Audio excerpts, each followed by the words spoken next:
The mistake that costs you the most is never private. It happens in public, and it never fully disappears. You're standing there. A comment lands wrong. Someone challenges you casually. Heat rushes into your face. Your breath shortens. The urge to explain surges, and you react too fast. You talk. You justify. You try to repair the moment in real time.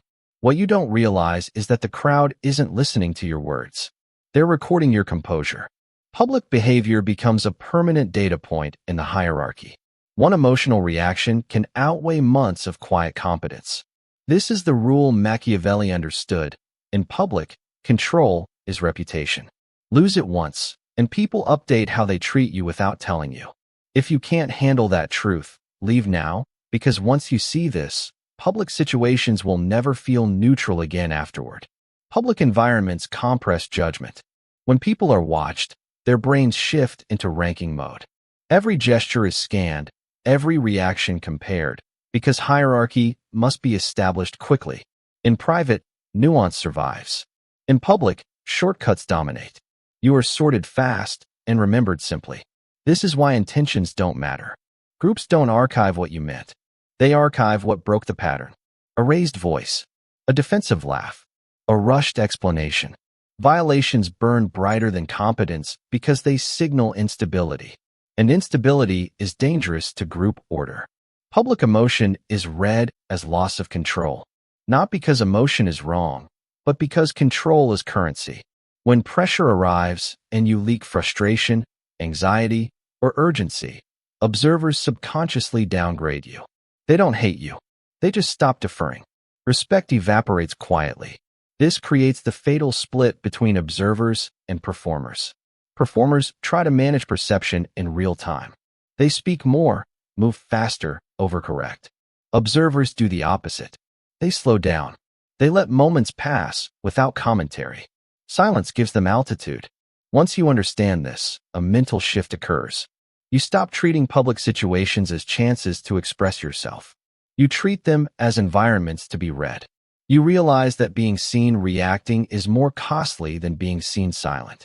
The crowd isn't cruel. It's efficient. It rewards those who stabilize the room and punishes those who disturb it. That's why calm becomes power in public. Calm suggests containment.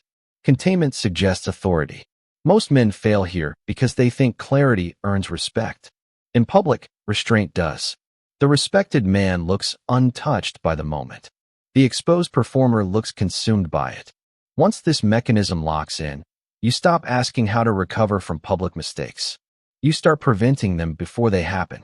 And prevention begins with knowing exactly what never to display again. Public power is not built by what you do. It's preserved by what you refuse to do when pressure arrives. These 9 violations are the fastest way to collapse status in front of witnesses. Avoid them, and you separate players from pieces instantly. First, never explain yourself emotionally. The moment your voice carries justification, you've already lost ground. Explanations invite judgment. Calm decisions end discussion. Players decide. Pieces defend. Second, never rush to fill silence. Silence feels dangerous only to those who need approval. When you rush to speak, you reveal discomfort. When you wait, others project authority onto you. Calm holds space. Reactivity leaks it. Third, never seek validation or approval.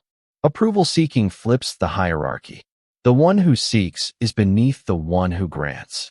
Publicly fishing for agreement turns you into a performer auditioning for acceptance instead of an observer being evaluated. Fourth, never display desperation or urgency. Urgency signals dependence. Dependence invites control. High-status individuals move as if time is on their side, even when it isn't. Pace communicates power louder than words. Fifth, never argue to win. Winning publicly through argument feels satisfying, but it stains perception. Arguments expose investment. The more you need to win, the more you reveal emotional attachment. Players disengage. Pieces escalate. Sixth, never overshare personal struggles. Vulnerability has its place, but public vulnerability without authority becomes liability. Struggles shared too openly are remembered as weakness, not courage. Observers don't reward exposure. They reward containment. Seventh, never react to disrespect instantly. Instant reactions give disrespect legitimacy. Pausing forces others to question whether a line was crossed at all. Delay reframes the moment. Silence destabilizes provocateurs more than confrontation ever will. Eighth, never perform competence loudly. Broadcasting intelligence, skill, or experience invites comparison and challenge. True competence doesn't announce itself. It shows selectively. Loud performance reads as insecurity wearing confidence. Ninth, never show uncertainty through words. Saying you're unsure, confused, or overwhelmed in public hands authority away. Uncertainty should be processed privately. Public language must remain measured, even when decisions are still forming. Notice the pattern. None of these rules require aggression. They require restraint. Calm versus reactive. Observer versus performer. Player versus piece. Most men think public power comes from dominance displays. It doesn't. It comes from minimizing exposure. Every unnecessary word is a potential leak. Every emotional signal is a data point others store. The mental shift is this: public spaces are not confessionals. They are stages where composure is currency. You don't express. You manage. You don't correct perception. You let behavior speak. Once you internalize these rules, public situations slow down. You feel less urgency to prove, explain, or react.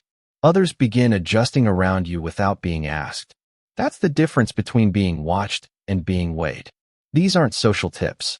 They're containment protocols. And when you apply them, something changes quietly.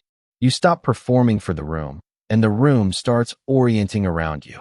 Next, you'll see exactly how these rules play out when pressure hits real situations, and why restraint always outperforms reaction when witnesses are present. Start with a social gathering. Someone makes a subtle jab disguised as humor. Old you reacts immediately. You laugh too loud, explain yourself, or fire back defensively. Your shoulders tense, posture tightens, energy spikes. The room registers movement, not meaning. You've become a performer. Sovereign you does less. You pause. Eye contact stays steady. No smile, no counterattack. Silence stretches for a second too long. The jab collapses under its own weight. Others recalibrate without knowing why. Now the workplace meeting. Pressure rises. A colleague questions your decision publicly. Old you rushes to justify, listing reasons, filling air. Words stack. Authority drains. You're proving competence instead of embodying it. Sovereign you adjusts pace. You sit back slightly. One sentence. Or none. You let the question hang. Your posture signals containment. The room waits. You decide when to move. Then conflict in public. Tension sharpens. Voices nearby. Old you feels urgency. You confront instantly, chasing resolution. Emotion leaks. Witnesses form conclusions. Sovereign you delays. You don't correct in the moment. You create space. Later becomes leverage. Now stays quiet. Across every scenario, the difference is not dominance. It's discipline. Silence over speech. Timing over speed. Posture over persuasion. Players manage exposure. Pieces react to pressure. When you stop performing under observation, public pressure loses its grip. And once pressure loses leverage, authority follows naturally. Notice how nothing dramatic happens. No speeches. No victory moments. Control is quiet. Control is internal. The shift is felt first in your body. Breath slows. Spine lengthens. You stop needing the room to agree with you. That indifference is sensed instantly, and sensed as strength. This is how authority forms without announcement. People feel steadiness and adjust their distance. You haven't won anything publicly, yet you've gained position. That is the advantage of restraint under watchful eyes. It compounds every time pressure appears, until calm becomes your public signature permanently over time and memory itself settles. Restraint is powerful only when it's read as choice, not incapacity.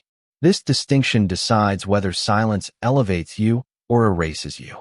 In social hierarchies, professional visibility, and mixed status groups, restraint builds power. These environments run on perception. People expect positioning. When you slow down, speak less, and absorb pressure without reaction, observers interpret it as confidence. Silence here signals optionality. Optionality signals status. You are not absent. You are selective. But restraint fails in emergencies and explicit authority structures. When clarity is required for action, silence becomes liability. When roles are rigid, withholding response looks like defiance or incompetence. In these contexts, speed and compliance protect position. Power adapts to structure. It doesn't fight it. The danger is confusing controlled silence with passive fear. Passive fear is rigid. It avoids. It hides. Controlled silence is flexible. It chooses when to engage and when to wait. One shrinks presence. The other sharpens it. Fear removes agency. Control preserves it. Ethical calibration matters because reckless restraint creates chaos. The goal isn't to dominate situations that require coordination. It's to stop bleeding status where composure is the currency. High-status men read the room before they read themselves. They know when restraint stabilizes and when it destabilizes. This is not about being mysterious everywhere. It's about being appropriate everywhere. The same silence that earns respect in a boardroom can cost lives in a crisis. Intelligence is situational. Once you grasp this, restraint stops being a personality trait and becomes a tool. Tools are applied, not worshipped. And when restraint is applied correctly, it never looks like fear. It looks like judgment. That discernment separates disciplined operators from impulsive men chasing control in public environments. Becoming untouchable in public is not about hiding. It's about changing roles. The performer seeks approval, reacts to stimuli, and leaks intent. The observer watches patterns, measures timing, and moves only when necessary. One burns energy to be seen. The other conserves it to be respected. Detachment becomes your shield. Not coldness, not arrogance, but emotional distance from outcomes you don't control. When you detach, public pressure loses its grip. You stop explaining yourself because explanation assumes judgment matters. Calm replaces commentary. Stillness replaces urgency. Here is the identity shift that matters. You are not here to manage impressions. You are here to manage position. Performers chase reactions. Observers let reactions reveal others. Silence becomes a mirror. People expose themselves while you remain unreadable. Power lines emerge naturally from this posture. I don't need to respond immediately. I don't need to clarify. I don't need to win this moment. Each line is short because certainty doesn't ramble. Internal calm is the final upgrade. When your nervous system stays regulated under watch, your body signals authority before your mouth opens. Breath steady. Posture open. Eyes relaxed. You look untouched because you are. This identity doesn't make you invisible. It makes you heavier. People feel your presence without you asserting it. Once you stop performing for the crowd adjusts around you. Presence is communicated before language ever arrives. Pace is the first signal. When you move slowly, speak deliberately, and pause without anxiety, you imply control. Stillness amplifies this. A body that doesn't fidget doesn't beg. It declares containment. Vocal economy matters more than volume. Fewer words, spoken cleanly, carry weight. Excess language leaks intent. Authority sounds sparse, not rushed. Eye contact must be calm, not aggressive. Held without tension, it communicates comfort with attention. Broken too fast signals submission. Held too hard signals insecurity. The sovereign gaze is relaxed and unchallenged. Silence is where hierarchy quietly reorders. When you don't rush to respond, others reveal themselves. They fill gaps with overtalking, jokes, defensiveness. You learn more by not speaking than by explaining. In groups, silence isn't absence. It's gravity. People orient around what feels stable. When you stop performing, presence does the work for you. Without effort, noise, or permission, discipline is installed through exposure, not intention. For 7 days, you will treat public spaces as training grounds, not stages. Day 1, slow your pace. Walk deliberately. Speak less than usual. Notice the urge to fill gaps and let it pass.